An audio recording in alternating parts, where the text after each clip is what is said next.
홍다은의 하나님이 사랑하는 청년 이야기. 안녕하세요. 오늘은 지난주에 이어 다음 세대로 흘러가야 할 재정 두 번째에 대해 이야기하려고 합니다. 청년연합 활동을 하며 만난 청년들이 대부분 학생이거나 사회초년생 청년들이 다수였고, 그러다 보니 차량 라이드나 음식 준비를 위한 재정적인 부분들이 쉽진 않았었습니다. 연합 디너 모임을 가지려고 했을 때만 해도 150불이라는 버짓이 저희가 갖고 있는 전부였습니다. 당시 150불로 청년들을 두 그룹으로 나누어 먹여야 하다 보니 회장단에서 돈을 더 보태고 최대한 아낀다는 생각으로 장소도 식당이 아닌 저희 집에 청년들과 다 같이 코스코 삼겹살을 사다가 먹었었습니다. 첫 모임 때 예상보다 많은 청년들이 오고 한참 먹을 시기다 보니 준비했던 음식이 부족해 집에 있던 온갖 스낵을 다 꺼내기도 했었습니다. 두 번째 그룹의 디너 모임을 열어야 하는데 이미 동남 버짓을 생각하니 어떻게 하죠? 라고 주님께 물을 수밖에 없었습니다. 바로 다음날 청년들이 모여 밥을 먹는다는 소식을 접한 한 성도분과 한 교회에서 후원으로 처음 버짓보다 10배나 많이 채워지게 되었습니다. 돈이 생겼다고 더 비싼 걸 먹기보다 동일한 메뉴로 당초 2차례 계획했던 것을 4차례로 늘려 90명에 가까운 청년들과 연합 디너 모임을 가질 수 있었습니다.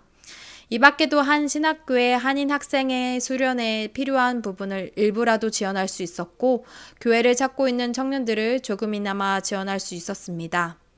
넘치게 채워주시고 할 수 있는 것들이 늘어날수록 외식하고 청년들이 모여야 하고 모이게 하시는 이유들을 찾아가게 되었습니다.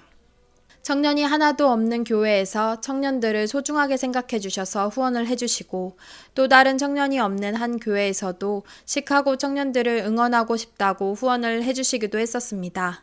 이 두 교회를 통해 청년들이 교회에 있든 없든 그저 주님의 청년들을 사랑해주는 그 마음을 느껴 이 사랑이 청년들에게 고스란히 흘러갈 수 있도록 우리는 청년연합, 성탄 찬양예배 등 여러 자리도 가질 수 있었습니다. 후원 금액을 떠나서 정말 단 1불도 허투루 쓰지 않기 위해 주님이 주신 마음대로 최선을 다해 청년 사역에 사용되어지도록 청렴하고 투명하고 알뜰하게 사용하도록 늘 노력하고 있습니다. 동시에 늘 우리의 필요를 이미 아시고 채워주시는 주님의 일하심에 늘 은혜와 감사의 시간을 보내고 있기도 합니다. 아직은 청년연합 활동에 있어서 교회나 후원자들의 지속적인 후원을 받고 있는 건 아니라 청년들이 모이려면 재정도 필요하기에 계속 후원을 바라고 있는 상황입니다. 저 또한 다들 어렵다는 이 시기에 다니며 후원을 이야기한다는 게 쉽지는 않습니다. 그러다 보니 가끔은 다니며 마음이 어려웠던 순간들도 있었습니다. 그러나 청년들이 모이려면 재정이 계속 필요한 것도 사실이며 이 또한 중요한 다음 세대 선교라는 마음으로 바라봐 주길 바랄 뿐이었습니다. 청년연합 재정 이야기뿐만 아니라 교회 내 KM 청년들의 재정 이야기를 좀 더 보태자면, 주일학교와 유스그룹과 EM 청년들은 교회 내 부모님들이 계시는 경우가 많다 보니 교회의 지원이 부족해도 부모님께서 교회와 소통하며 어떻게든 운영이 됩니다. 그러나 대부분의 교회 내 KM 청년들의 경우는 어떨까요? 하다못해 청년 성도들의 헌금이 잘 안 거친다는 이야기를 하고 있지는 않나요? 모든 청년들이 어려운 건 아니지만 유학생이거나 신분 문제로 어려움을 겪고 있거나 이제 막 직장인이 된 청년들이 대부분이고, 이들을 대변할 수 있는 부모님들이 계시는 경우는 교회 내 드뭅니다. 청년들은 어쩌면 사각지대에 있을지도 모릅니다. 청년들이 교회 내에서 필요한 게 있어도 교회와 직접 소통해야 하는 경우가 많지만 교회 구조상 쉽지도 않습니다.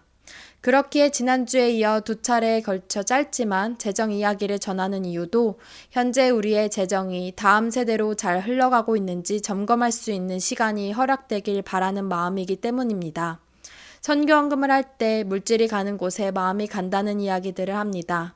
교회들이 다음 세대의 마음이 간다면 물질을 흘려보내야 한다는 것을 조심스럽게나마 그러나 분명하게 이야기하고 싶은 마음으로 이 주제를 나누게 되었습니다.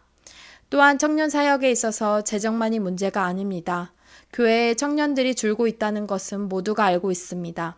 그저 청년이 없다는 말로 그치기보다 다음 세대를 위하는 이야기를 할 것이라면 분명히 선교적 마인드로 이 청년 세대를 바라봐야 한다는 것을 전하고 싶습니다. 이건 우리들이 재정만이 아니라 교회 구조, 소통 방식 등 여러 부분에서 분명하고도 적극적으로 점검하고 변화해야 하는 부분이 있다는 것을 말씀드리고 싶습니다. 어쩌면 청년 사역에 있어서 건강한 변화만이라도 교회 내에서 일어나고 청년들도 헌금이나 재정 교육을 잘 받을 수 있다면 교회나 기성세대가 지원하지 않아도 청년 세대가 재정적으로 독립해 건강하게 자립할 수 있는 이상적인 모습도 바랄 수 있지 않을까 생각해 보게 됩니다. 청년의 시절에 마땅히 드려야 할 삶의 예배가 있고 청년의 때에 할 수 있는 것들이 많이 있습니다. 시카고에는 귀하게도 청년연합이 생기고 청년들이 연합할 수 있는 기회들이 늘어나고 있으며 올해부터는 청년들이 한 달에 한 번씩 교회를 다니며 함께 새벽 기도의 자리에 나오고 있습니다. 시카고 땅에 주님이 기뻐하시는 청년 무브먼트가 일어날 수 있도록 부디 우리 시카고 청년들의 이 아름다운 시기들을 놓치지 않을 수 있도록 많은 기도와 관심 부탁드립니다. 또한 청취자분들과 모두의 마음속에 하나님의 사랑이 가득하길 소망합니다. 지금까지 청년의 시선으로 예수 동행의 삶을 전하는 홍다은의 하나님이 사랑하는 청년 이야기였습니다.